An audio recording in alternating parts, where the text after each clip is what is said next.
O Senhor esteja convosco. Proclamação do Evangelho de Jesus Cristo segundo Lucas.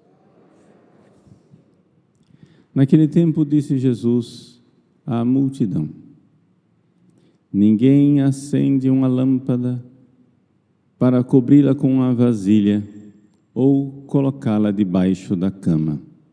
Ao contrário, coloca-a num candeeiro, a fim de que todos os que entram vejam a luz. Com efeito, tudo que está escondido deverá tornar-se manifesto, e tudo que está em segredo deverá tornar-se conhecido e claramente manifesto. Portanto, prestai atenção à maneira como vós ouvis. Pois a quem tem alguma coisa será dado ainda mais, e aquele que não tem será tirado até mesmo o que ele pensa ter. Palavra da salvação.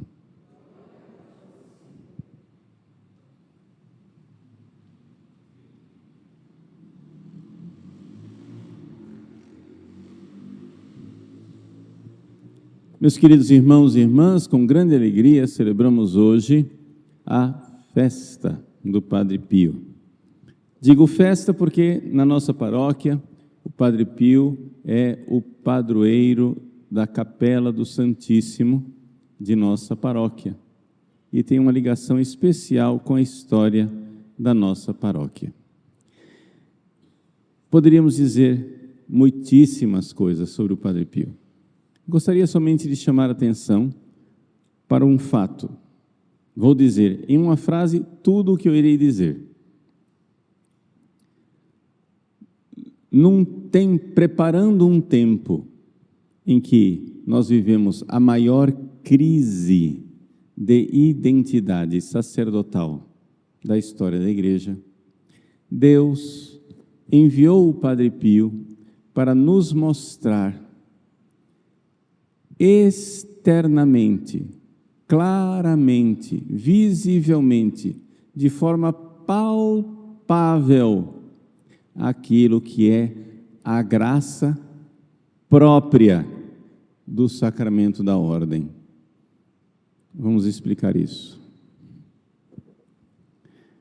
Houve na igreja uma época em que houve grandes crises a respeito da presença real de Jesus na Eucaristia. Hereges, padres, bispos, regiões inteiras da igreja começaram a duvidar que Jesus estava presente na Eucaristia.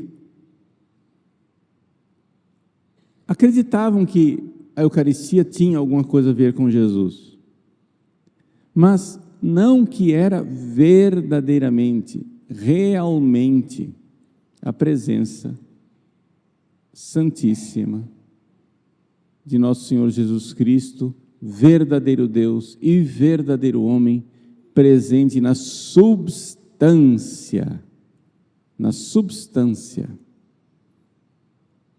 do seu corpo, escondido atrás da aparência de pão. Para resolver isso, o que é que Deus fez? Começou a fazer milagres eucarísticos. Para salvar a nossa fé, que estava frágil, a nossa fé, que estava vacilante a respeito da presença de Jesus na Eucaristia, Deus faz milagres eucarísticos.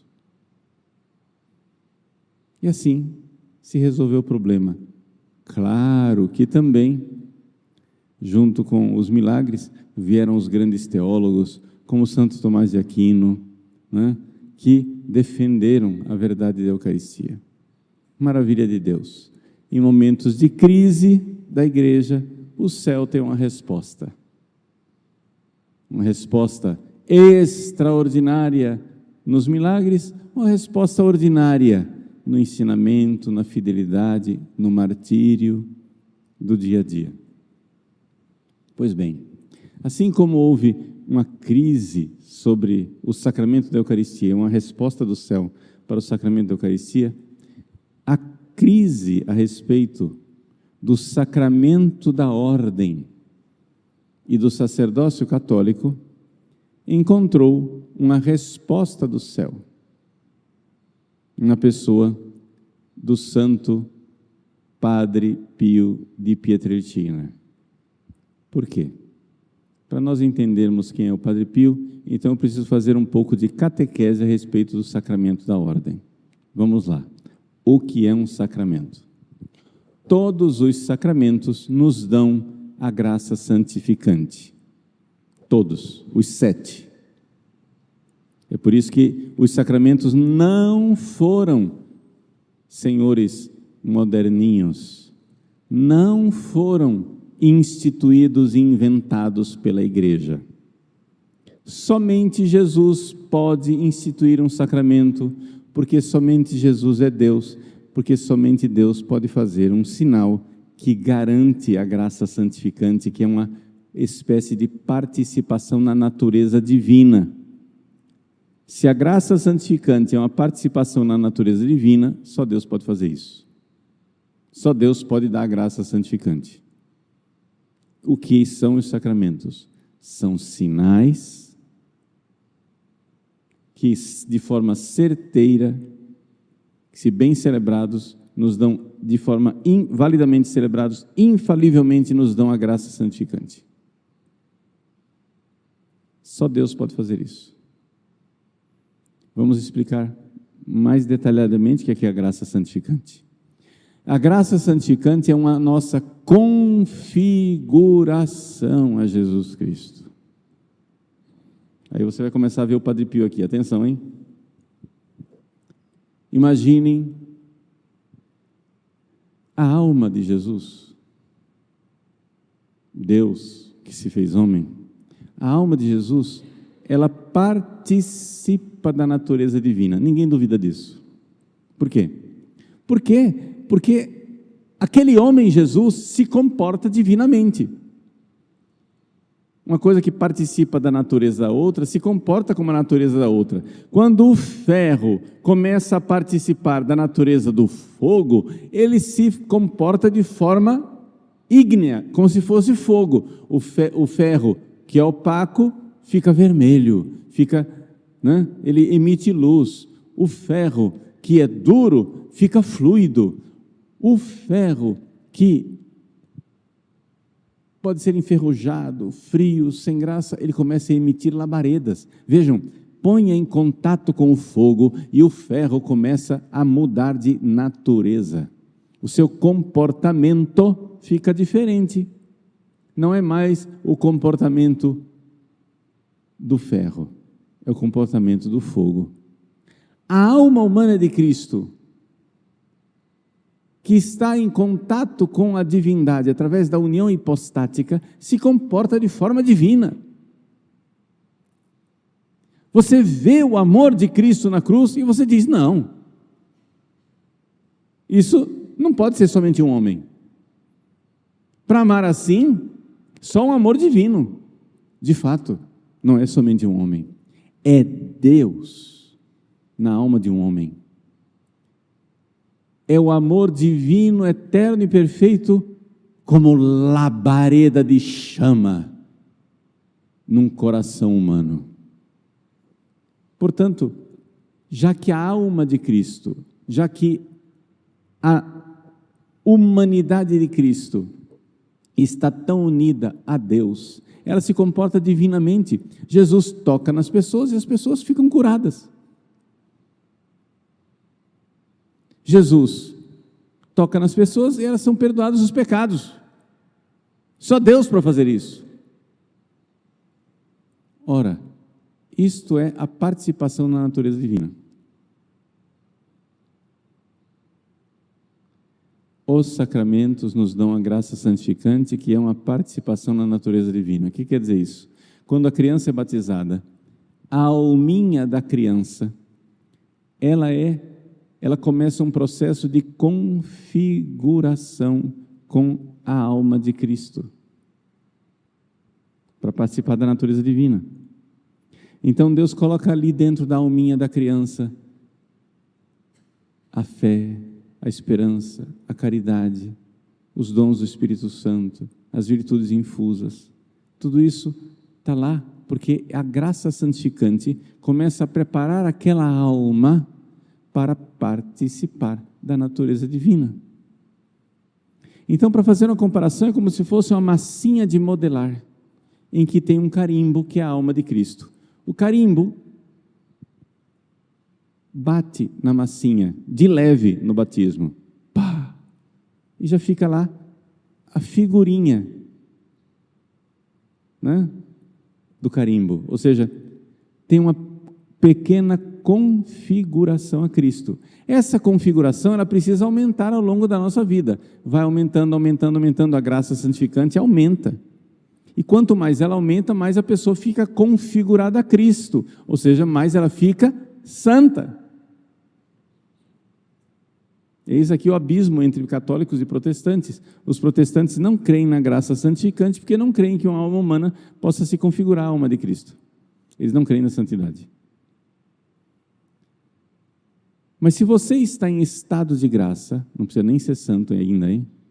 Se você está em estado de graça, a sua alma está minimamente configurada a Cristo.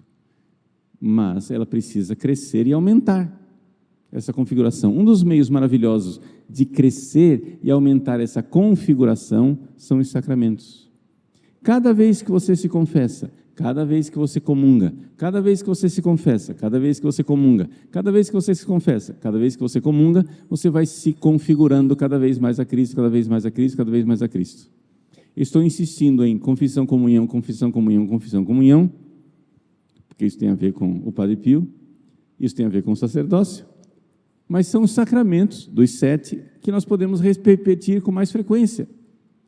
Os 7 sacramentos, existem 3 que você recebe uma vez só, batismo, confirmação e ordem. Outros 2 que você recebe raramente, uns são os enfermos, só em graves doenças. Matrimônio, uma segunda vez só se você ficar viúvo, não é isso? Então, os outros, o que é que sobrou? Confissão, comunhão, confissão, comunhão, confissão, comunhão, que são os sacramentos que você recebe o tempo todo e a vida inteira.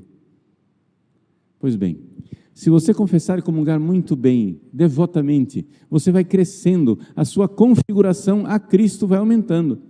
Quem confessa e comunga com frequência vai se cristificando, vai ficando cristiforme. Se você está comungando e confessando e não está ficando cristiforme, talvez tenha alguma coisa errada no seu jeito de confessar e comungar. Talvez você precise melhorar o seu jeito de confessar e comungar. Ok? Mas, lenta e gradualmente, a pessoa vai ficando semelhante a Cristo. Para realizar isso nos fiéis, Deus então instituiu o sacramento da ordem. Jesus, na última ceia, pegou os 12 apóstolos e deu a eles um poder especial. E qual é o poder especial do sacerdote? Oferecer o sacrifício e perdoar os pecados. Essa é a definição de sacerdote. Sacerdote é aquele que oferece o sacrifício e perdoa os pecados. Somente o sacerdote. Mais ninguém pode oferecer o sacrifício e perdoar os pecados. Deus escolhe homens, os 12 apóstolos, os ordena. E naqueles homens, então, já que eles receberam o sacramento da ordem, acontece 3 coisas. Primeiro, eles recebem a graça santificante como todo sacramento. Para isso, porém, é necessário que o indivíduo esteja em estado de graça. Ok? Se a pessoa vai ser ordenada em pecado mortal, a graça santificante não vem. Segunda coisa, é dada a ele também uma graça especial, que é a graça do sacramento da ordem, a respeito da qual eu vou falar já já. Já já eu explico o que é essa graça especial. E terceira coisa, é impressa na alma dessa pessoa uma marca, um caráter indelével. O que é o caráter indelével do sacramento da ordem? É uma marca na alma da pessoa que dá a esta pessoa, a este homem, a capacidade de celebrar validamente a Eucaristia e perdoar validamente os pecados.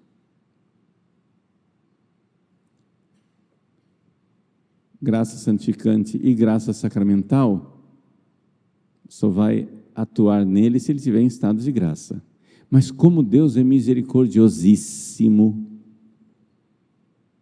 Ele não quer que a gente fique em sobressalto, se perguntando se o padre está em estado de graça ou não. Já pensou? Você vai à missa e você não sabe, meu Deus, a missa vai valer ou não vai valer? E se o padre estiver em pecado? E se o padre não tivesse confessado? Ai, ai, ai, meu Deus do céu. Aí você começa a coçar a cabeça e dizer, misericórdia, valeu, não valeu? A igreja diz, tá, mesmo que o padre esteja em pecado mortal, e ele não tem nem a graça santificante, nem a graça sacramental, existe o caráter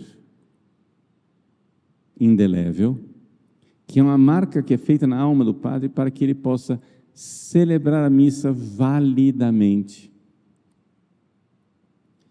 e perdoar os pecados validamente. Que misericórdia de Deus, que não nos deixa ao arbítrio dos ventos para saber se o padre está ou não está em estado de graça. Que maravilha! Que misericórdia de Cristo, que mesmo através de um instrumento indigno de um padre em pecado, pode me dar a graça santificante da Eucaristia e da confissão. Confessar, comungar, confessar, comungar, confessar, comungar, mesmo que o padre esteja em pecado mortal. Mas como vocês estão bem vendo, isto é uma expressão mutilada do sacerdócio. Só o caráter indelével que garante a validade não é suficiente. Se Deus dá a missão, Ele dá também a graça para cumprir a missão. Então, o padre que é ordenado em estado de graça, ou se ele foi ordenado em pecado mortal, o dia que esse padre se converte, se confessa validamente, aquela graça da ordenação revive dentro dele. E ele recebe a graça santificante que ficou amarrada lá, porque ele estava em pecado mortal.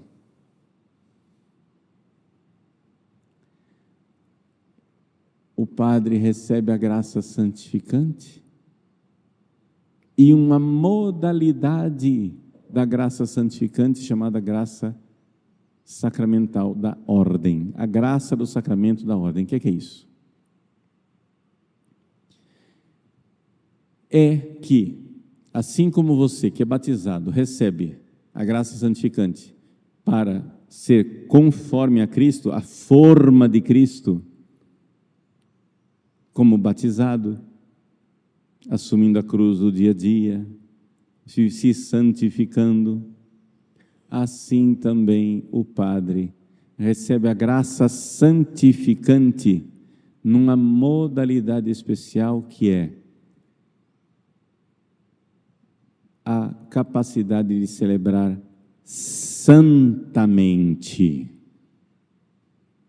o sacrifício da Eucaristia, santamente o sacramento da confissão, santamente a pregação, santamente a direção espiritual das almas, santamente realizar tudo aquilo que é próprio da sua missão sacerdotal. Todo padre tem isso à disposição. todo padre tem à disposição, por causa daquele caráter indelével, todo padre que se converte e faz atos de virtude, ele vê reviver na sua alma a graça santificante da sua ordenação e a graça própria do sacerdócio para celebrar santamente a Eucaristia e para celebrar santamente a confissão. Esta marca na alma é que foi colocada em dúvida. Já que os protestantes não creem que os padres têm uma marca na alma, Deus pegou e colocou uma marca na carne do Padre Pio, para que ninguém duvidasse da marca na alma.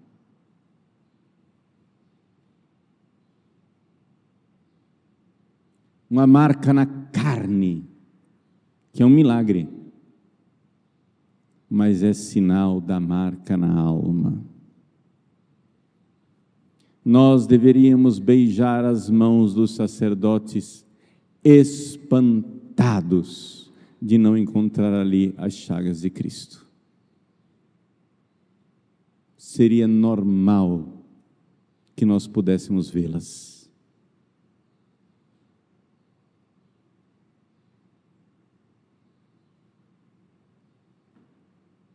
Deus as esconde.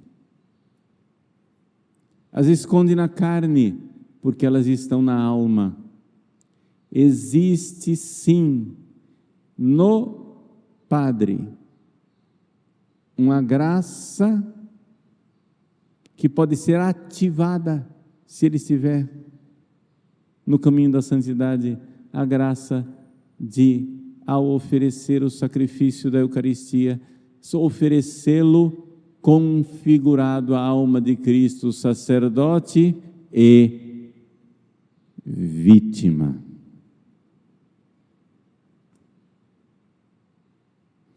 Porque não é possível celebrar a missa santamente sem de alguma forma ser vítima. Quando o padre celebra a missa validamente, tudo bem. Isso aí, Judas celebraria a missa validamente. E, no entanto, está no fogo do inferno. Ok? Judas celebra a missa validamente. Não tenham medo de participar da missa, mesmo que seja de Judas. Ele celebra validamente.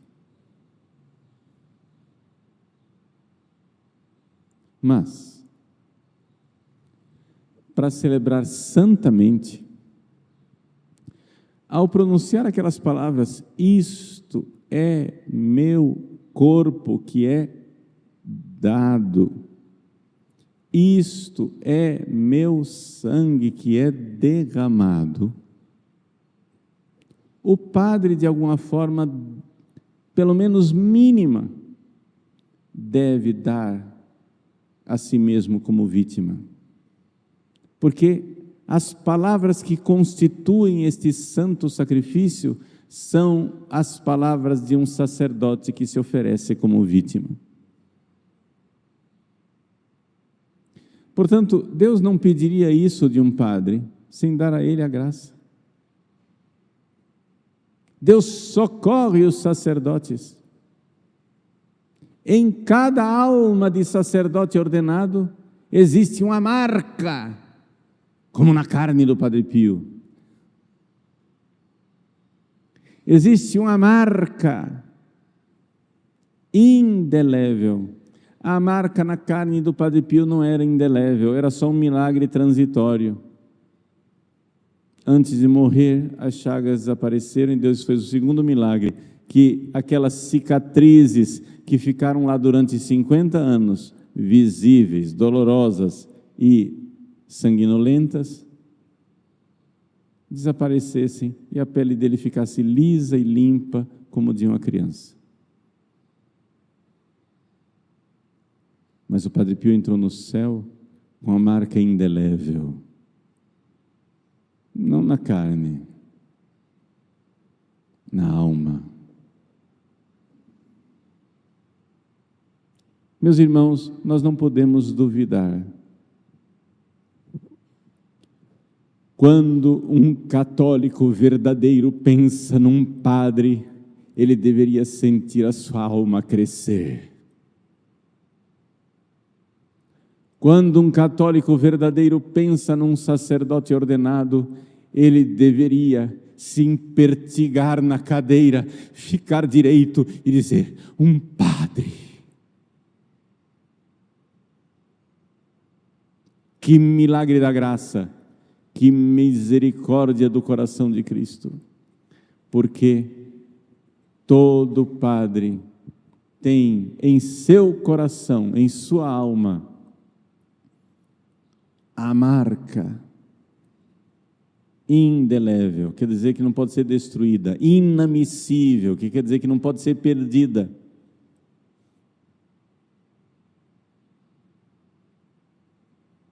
Que garante que ele possa celebrar validamente a missa e a confissão. E, portanto, Deus quer dar a ele a graça para ele celebrar santamente a missa e a confissão.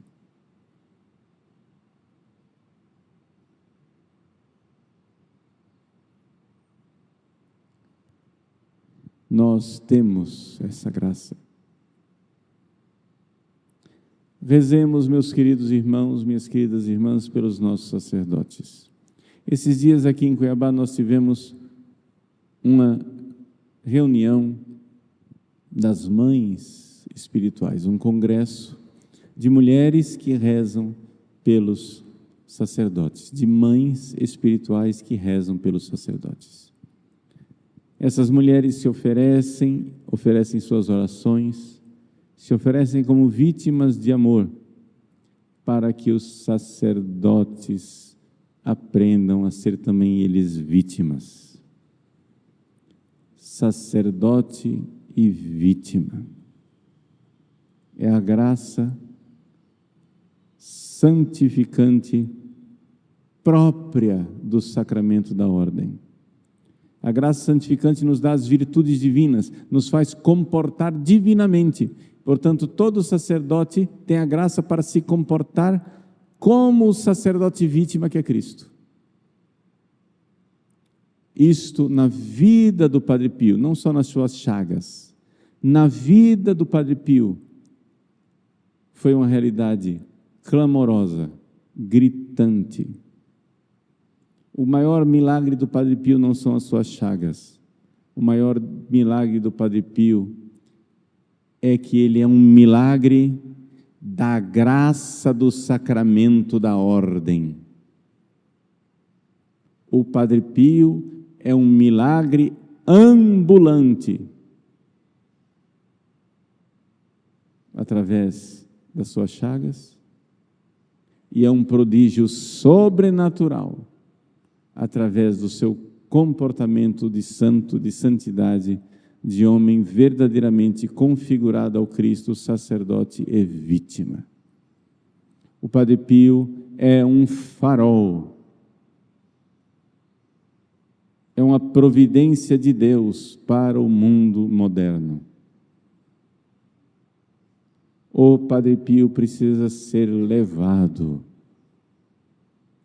a vida dele precisa ser conhecida, a devoção a ele precisa ser aumentada. Vocês notaram que no missal está escrito que hoje é memória do Padre Pio. E eu, no entanto, recitei o Glória. E recitei o Glória de propósito, porque a instrução geral do missal romano permite que o celebrante acrescente o Glória se houverem circunstâncias especiais. E a circunstância especial é dar um grande glória a Deus, por esta vida santa, por esta vida extraordinária, por esta providência de amor que foi o Padre Pio. Às vésperas da maior crise de identidade sacerdotal que a Igreja viveria em toda a sua história, Deus, na sua providência, criou uma crise para o Padre Pio. A província capuchinha do Padre Pio estava em muitas outras dioceses. Deus escolheu a dedo a pior diocese. E colocou o Padre Pio na arquidiocese de Manfredônia, que tinha um bispo que levava uma vida escandalosa, com padres escandalosos que perseguiram injustamente o Padre Pio, para que o Padre Pio vivesse em miniatura a crise da igreja que viria. Ele pudesse viver já antecipadamente, e assim ser exemplo de obediência, de humildade, de vítima que se entrega. Deus colocou o farol do Padre Pio para dizer qual é a resposta à crise da igreja. Não é a rebeldia, não é cada um agora se fazer papa. Padre Pio sofreu injustiças de papas. A igreja admite isso. Papas condenaram o Padre Pio injustamente, não culposamente, não sei, porque os papas recebem a notícia que recebem, né? Coitados. Informaram para eles errado, condenaram o Padre Pio. Mas papas condenaram o Padre Pio. E o Padre Pio não disse, eu sou o Papa, celebro como eu quiser, porque eu estou sofrendo injustiça, eu esperneio e faço o que eu quiser da minha vida. Ele amargou a injustiça, como Cristo, sacerdote e vítima.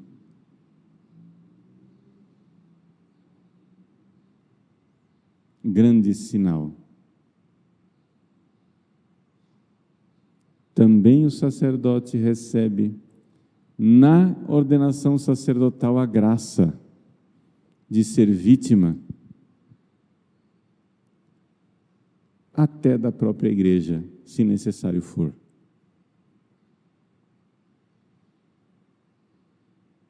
De tal forma que, se como o Padre Pio, algum padre um dia for proibido de celebrar santamente a missa e celebrar santamente a confissão, ele poderá ainda oferecer santamente, com sua alma sacerdotal, o sacrifício de, como Cristo na cruz, ser condenado injustamente.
chung một nhà điều đó chẳng ngại gần xa. Sóng gió nào cũng sẽ qua, miễn là có em ở đây cùng ta. Năm ngoan nghe anh vỗ về, vợ tuyệt vời không chối chê. I'm lucky man, có được em như lành chung số đề.